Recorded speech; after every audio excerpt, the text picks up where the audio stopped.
इसके बाद बताएंगे उत्तर प्रदेश के एक मदरसे में गजवाए हिंद की साजिश की जा रही थी, लेकिन साजिश का खुलासा हो गया है और अब योगी आदित्यनाथ का एक्शन प्लान क्या है उसकी पूरी एक्सरे रिपोर्ट आपको बताएंगे। और दुबई में शहजादी को फांसी क्यों दी जा रही है इसकी भी जानकारी देंगे, लेकिन उससे पहले देखते हैं देश और दुनिया की तमाम 10 बड़ी खबरें।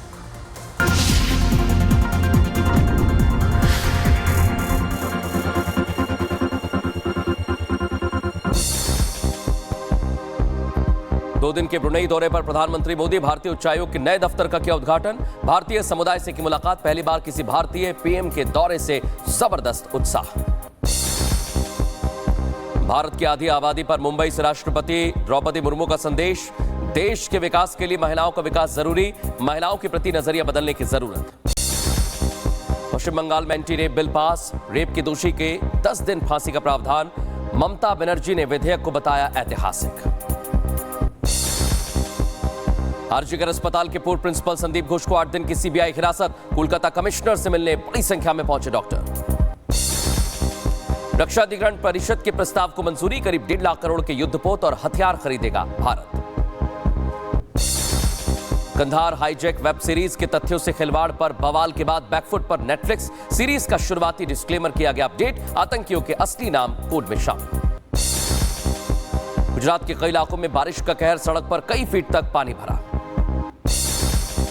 गुजरात के गांधीनगर में बारिश से बुरा हाल, अंडरपास के अंदर भरा पानी, राहगीरों को दिक्कतों का सामना करना पड़ा। उत्तर प्रदेश के मैनपुरी में दिन दहाड़े एटीएम से लाखों रुपए की चोरी, पूरी घटना सीसीटीवी में कैद। सऊदी अरब के मक्का शहर में बाढ़, अचानक आई बाढ़ से हालात हुए खराब, पानी में डूबा शहर।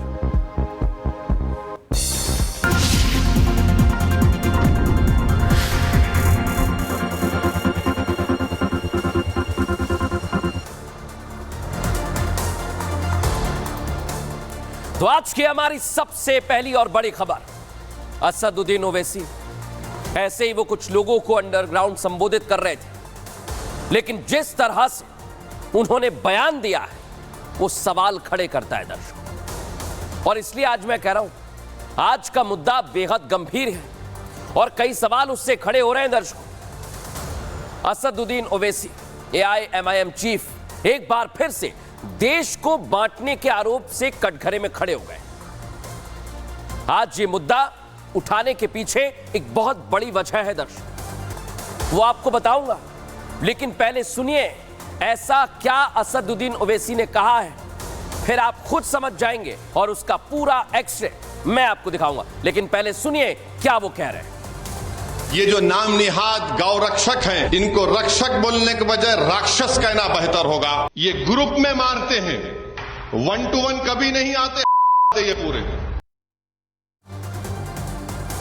तो सुना आपने दर्शकों, एआईएमआईएम चीफ हैं असदुद्दीन ओवैसी, जो सीधे गौ रक्षकों के बहाने हिंदुओं को धमका रहे। माननीय असदुद्दीन ओवैसी साहब सीधे गाली दे रहे हैं। असदुद्दीन ओवैसी गाली गलौज पर उतर आए हैं दर्शकों, और ओवैसी के टारगेट पर गौरक्षक भले ही हो, लेकिन ओवैसी जिस तरह की भाषा का इस्तेमाल कर रहे हैं वो किसी भी सफेद पोश की तो बिल्कुल नहीं लगती। हां, किसी गुंडे मवाली की भाषा जरूर लगती है, और वही असदुद्दीन ओवैसी बोल रहे हैं इस तरह की भाषा। ओवैसी साहब, मैं आपसे आज कुछ सवाल भी पूछना चाहता हूं। आप लोकसभा के सांसद हैं, हैदराबाद से आते हैं, बैरिस्टर हैं, क्या इस तरह की भाषा किसी सांसद को शोभा देती है? जो हम सुनवा नहीं सकते दर्शकों, इस तरह की भाषा। और जिस तरह से आप मंच से हिंदुओं को गाली दे रहे हैं, यह आपकी कैसी भाषा है? आप कैसे माननीय हैं जो अपने भाषण में अपशब्दों का इस्तेमाल करते हैं? कहां गई सारी मर्यादा?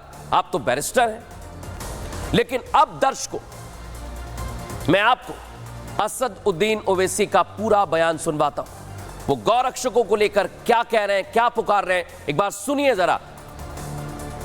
ये जो नाम निहाद गौ रक्षक हैं, इनको रक्षक बोलने के बजाय राक्षस कहना बेहतर होगा। वीडियो रिकॉर्डिंग करते हैं मारने की, मुसलमानों की, ये ग्रुप में मारते हैं, 1 to 1 कभी नहीं आते पूरे।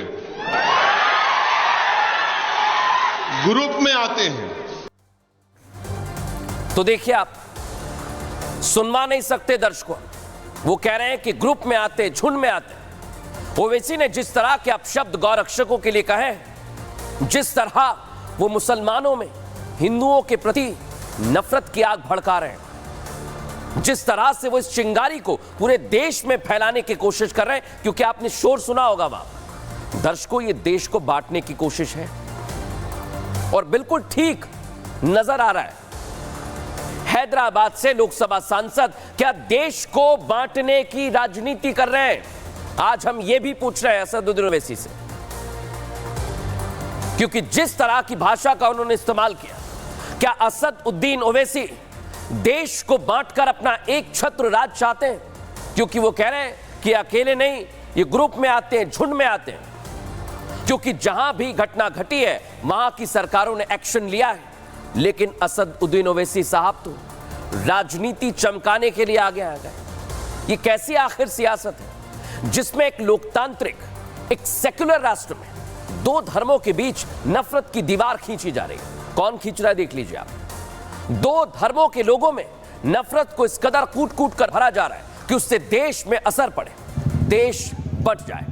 और ये कोई पहली बार नहीं हो रहा है दर्शकों, जब ऑल इंडिया मजलिसे इत्तेहादुल मुस्लिमीन के किसी नेता की तरफ से ऐसा भड़काऊ बयान दिया गया हो। AIMIM चीफ से पहले उनके ही छोटे भाई अकबरुद्दीन ओवैसी ने भी देश को सुलगाने का भड़काऊ बयान दिया था। और आपको याद होगा दर्शकों, अभी असदुद्दीन ओवैसी ने जो बोला वो हम आपको नहीं सुनवा रहे हैं, लेकिन उनके छोटे भाई ने क्या कहा था, कैसे भड़काया था, एक बार वो जरा सुनिए। अरे हिंदुस्तान, हम 25 कौड़ है ना, तुम 100 कौड़ है ना, ठीक है, तुम तो हमारे से इतने ज्यादा है, 15 मिनट के लिए पुलिस को हटा लो, बता लेंगे किसमें हिम्मत है, कौन ताकत है।